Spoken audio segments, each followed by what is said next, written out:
Preguntaron de Venezuela, porque hablar de Venezuela en este momento es hablar de México, así seguro.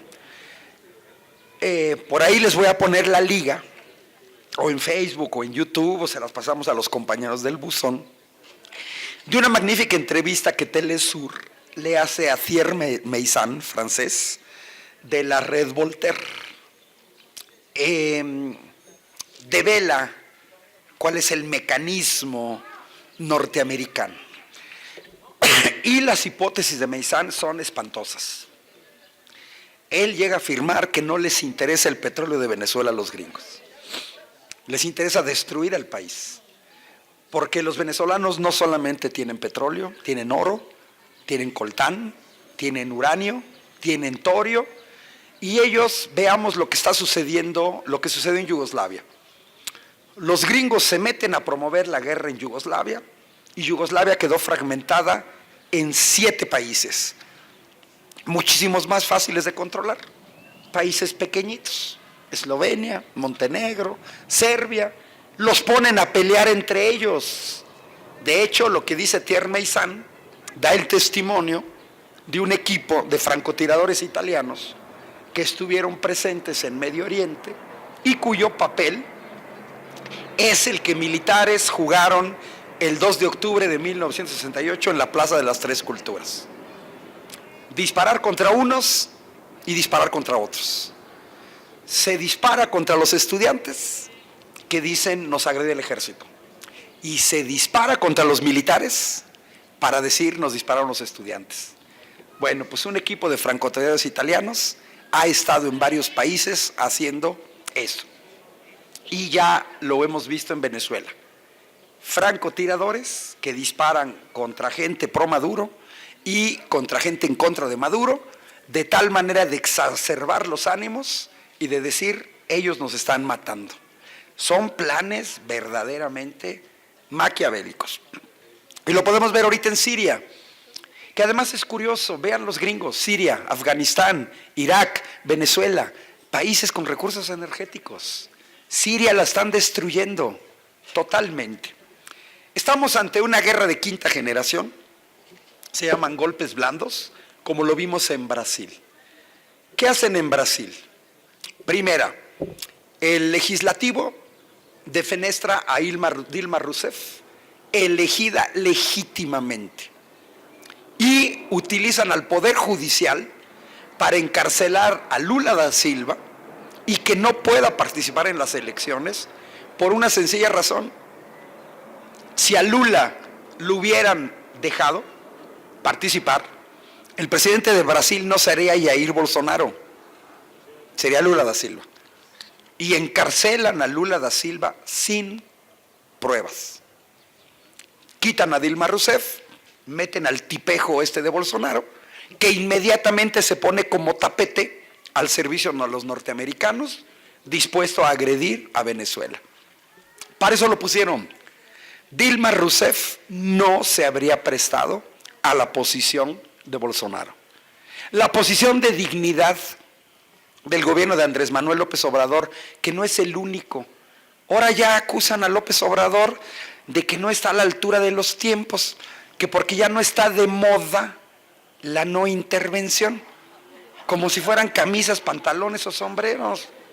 ¿Por qué no le reclaman al gobierno de Italia, cuyo ministro de Exteriores ayer dijo, no nos vamos a meter en Venezuela por un principio básico de convivencia entre los pueblos, la no intervención? A ver, critíquense a los italianos. Y además la ONU, la mayor parte de los países de la ONU no han reconocido a Juan Guaidó. La mayor parte de los países de la OEA no han reconocido a Juan Guaidó. Sí, lo reconocieron el Parlamento Europeo, controlado por fuerzas de derecha. Sí.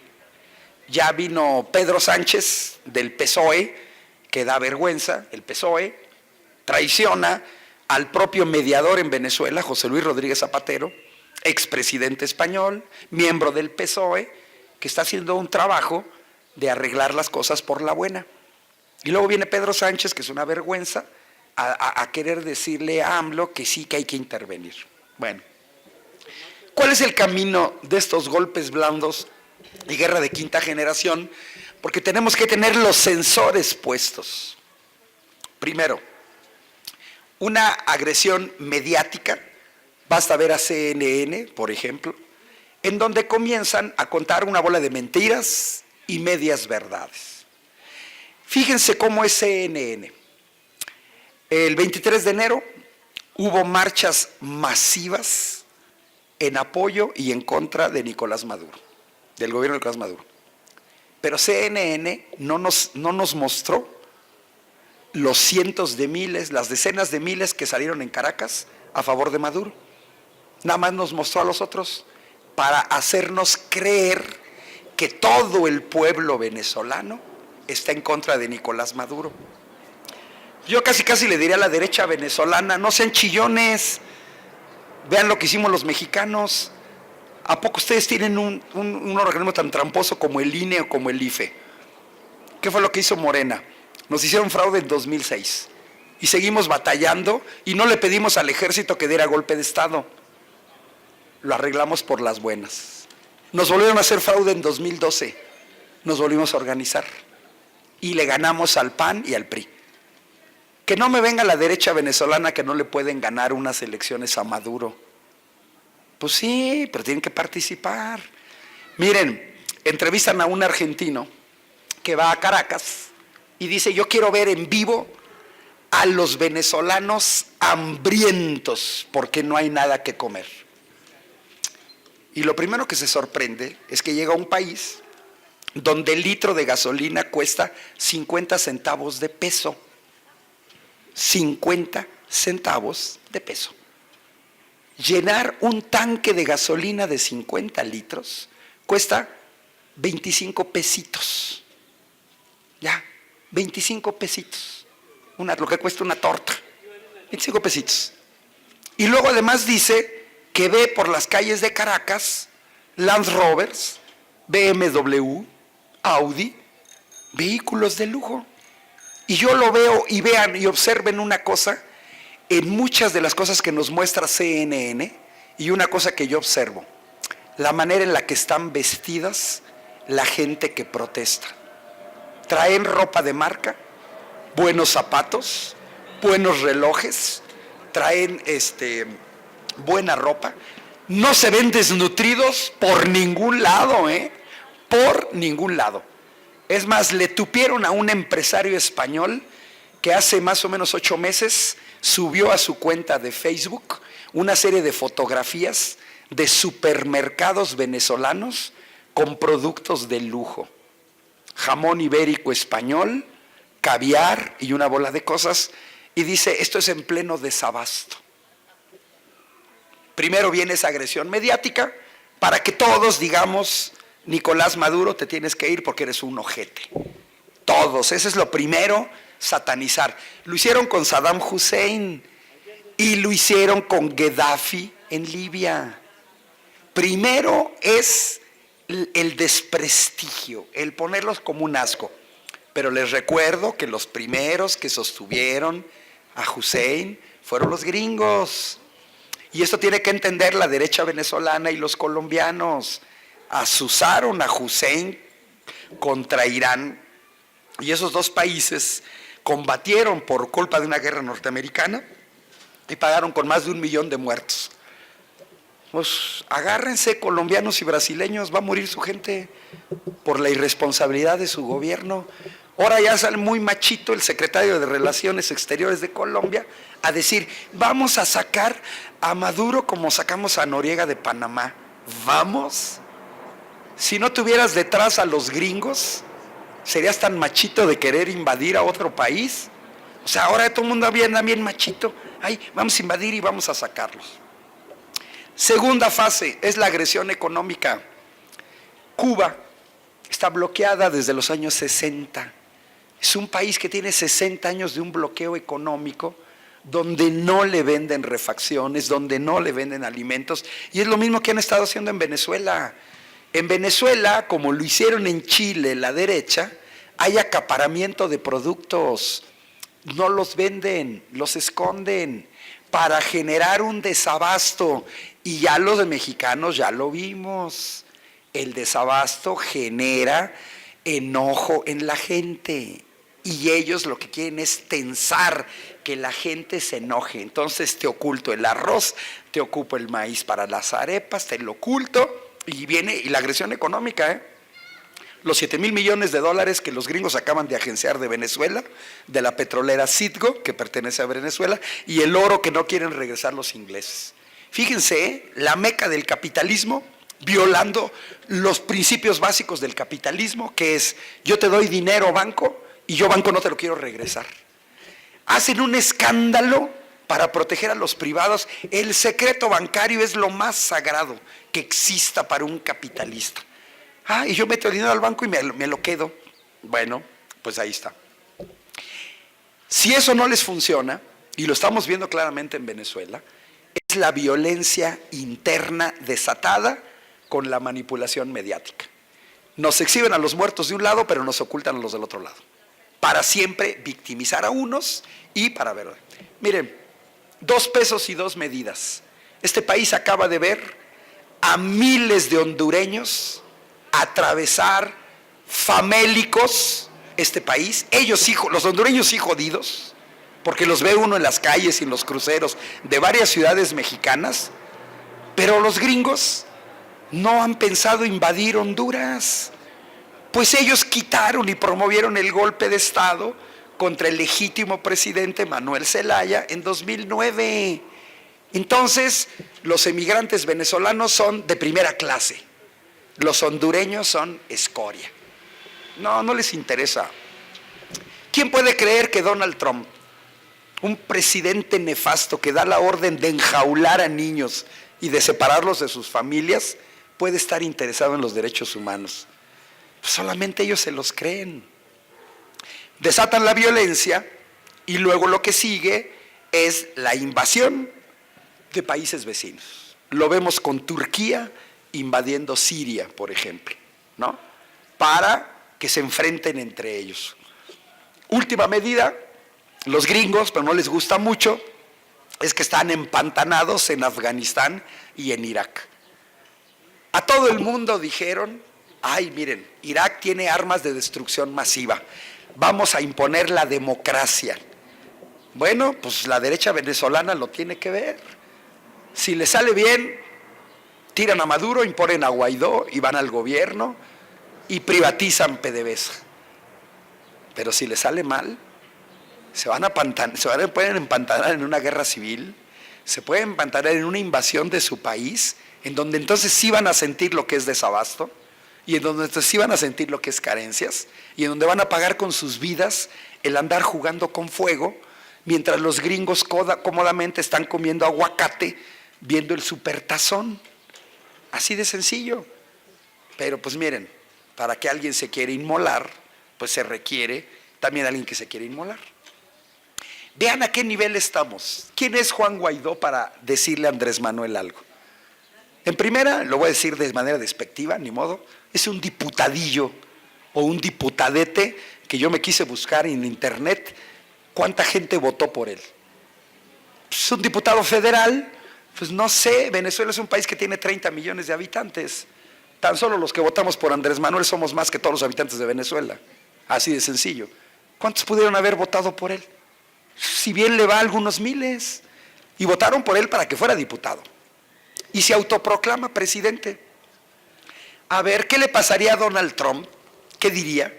Que Nancy Pelosi, quien es la presidenta del Congreso norteamericano, en una de las marchas de 30,000 maestros en California, o en una de las tantas marchas que hay contra Donald Trump, incluso en Washington, se autoproclamara presidenta de los Estados Unidos. Porque dice que ella es la presidenta del Congreso, y como el Partido Demócrata tiene la mayoría, queremos a Nancy Pelosi, sí, que Nancy Pelosi. A ver, ¿qué haría Donald Trump? ¿Se autoinvadiría? ¿Se imaginan a un líder de los chalecos amarillos ahorita en Francia que se autoproclame presidente en vez de Emmanuel Macron? Y los parlamentos europeos, sí, ya se autoproclamó presidente.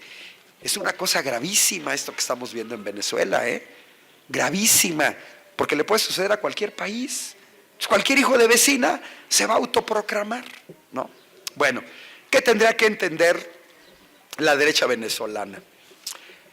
Apuesten en la negociación, van a salir perdiendo también ellos, van a salir perdiendo y pueden salir perdiendo mucho, y sobre todo la carne de cañón que tienen que hacer. En ese sentido, México y Uruguay, y no son los únicos, sí le están apostando a una cuestión que a nosotros tampoco nos conviene. Si vemos el mapa de Sudamérica, si vemos la violencia en las calles y la represión de Mauricio Macri a los argentinos, miren, la represión en Argentina es más feroz que en Venezuela. Las escenas de violencia de la policía argentina reprimiendo a manifestantes en Argentina superan las que se ven en Venezuela. Pero eso no lo ocultan, eso no nos quieren mostrar, que Macri es un represor. Naturalmente a nosotros no nos convienen todos estos regímenes de derecha. En cierto sentido, las dos potencias en América Latina, pues es Brasil y es México. ¿Qué tenemos que hacer? Pues informarnos más, tener paciencia. Los problemas técnicos en Pemex van a requerir tiempo. Por ejemplo, esto que dice Rocío Nale. Vean a qué nivel de estupidez. El haber vendido 2 plantas de hidrógeno al interior de refinerías en México es como si ustedes les vendieran la cocina de su casa. Y entonces, cada vez que ustedes se fueran a hacer un huevo frito o un sándwich, tenían que pagar una mensualidad a quien le vendieron la cocina. Porque esas plantas de hidrógeno estaban dentro de las instalaciones de Pemex, se tiene que pagar una renta, creo que en una de ellas es $1 millón mensuales, se venda o no se venda hidrógeno. Yo que me esperaría una revisión de los contratos, quién compró, a quién autorizó esa venta, y que nos digan los nombres y anular esos contratos. Recuperar esas plantas le costaría a este país 4,000 millones de pesos. Me parece que una fue en Salamanca y la otra, Salina Cruz no, porque Salina Cruz no tiene, puede ser Tula y Salamanca. Salamanca seguro, Salamanca vendieron una. Entonces, pues, yo los invito a que sigan estos esfuerzos con el buzón, a que seamos difusores. Le llevamos una ventaja enorme a panistas y priistas. Tenemos más argumentos, tenemos datos y tenemos el desastroso gobierno que hicieron ellos, sus resultados.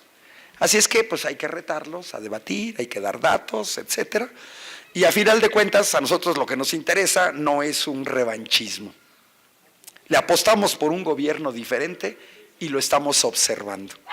Los programas del nuevo gobierno son diametralmente opuestos a lo que habíamos visto en 30 años de neoliberalismo. Y van apenas 2 meses. ¿Nos tenemos que organizar? Sí, nos tenemos que organizar. Cada error de nuestro gobierno lo van a magnificar.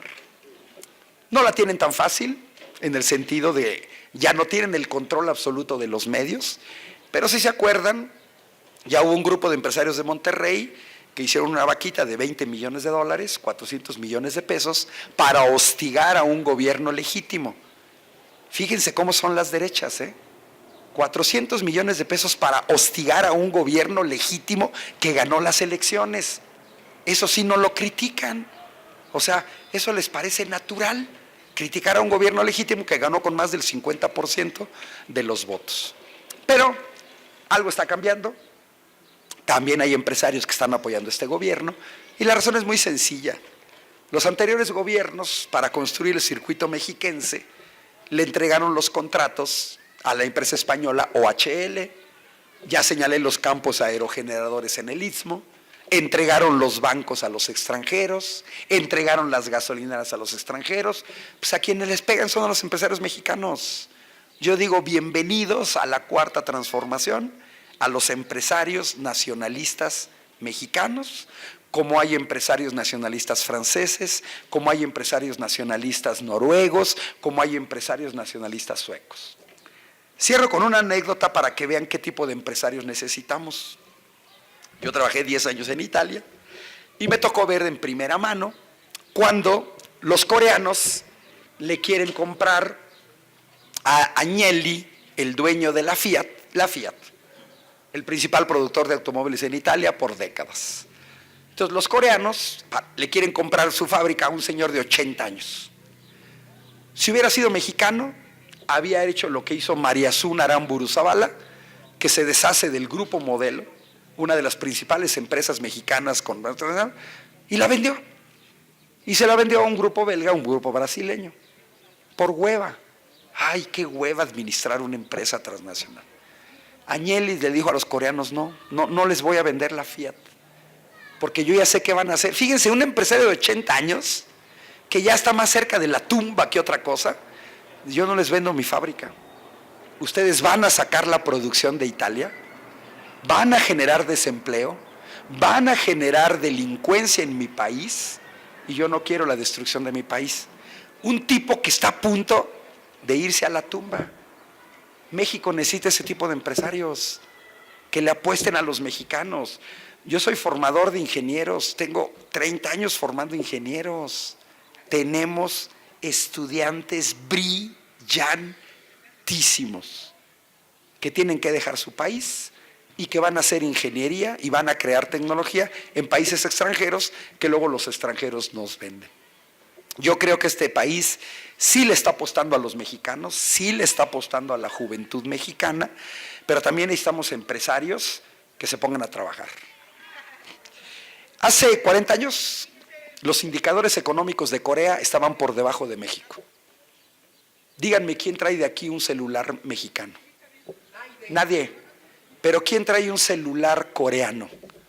Marca LG o marca Samsung. Y miren, ¿y quién tiene pantallas planas? Samsung, etcétera. Hace 40 años, más de 40 años, el gobierno coreano llamó a sus empresarios. Es el tipo de empresarios que necesitamos, y les dijo, nos vamos a dar un entre con los gringos, con los alemanes, con los franceses. Y nos llevan mucha ventaja, muchísima ventaja. ¿Qué necesitan del gobierno? ¿Saben qué dijeron los empresarios coreanos? Mayor inversión en ciencia y tecnología y en educación. De lo demás nos encargamos nosotros. Y ahí está Daewoo, un país que no es petrolero, construyendo plataformas para extracción de petróleo en aguas marinas, el productor número 1 en el mundo. Y no son petroleros, son los empresarios. Si hubieran sido empresarios mexicanos, ¿saben qué hubieran dicho? Queremos una reforma laboral para pagar salarios de hambre y queremos que nos condones impuestos. Empresarios mexicanos, pónganse a trabajar, saquen la casta, muéstrenos a los mexicanos que son verdaderos empresarios, tan nacionalistas como son los empresarios norteamericanos, australianos o ingleses. Bueno, y gracias porque se me está acabando la voz.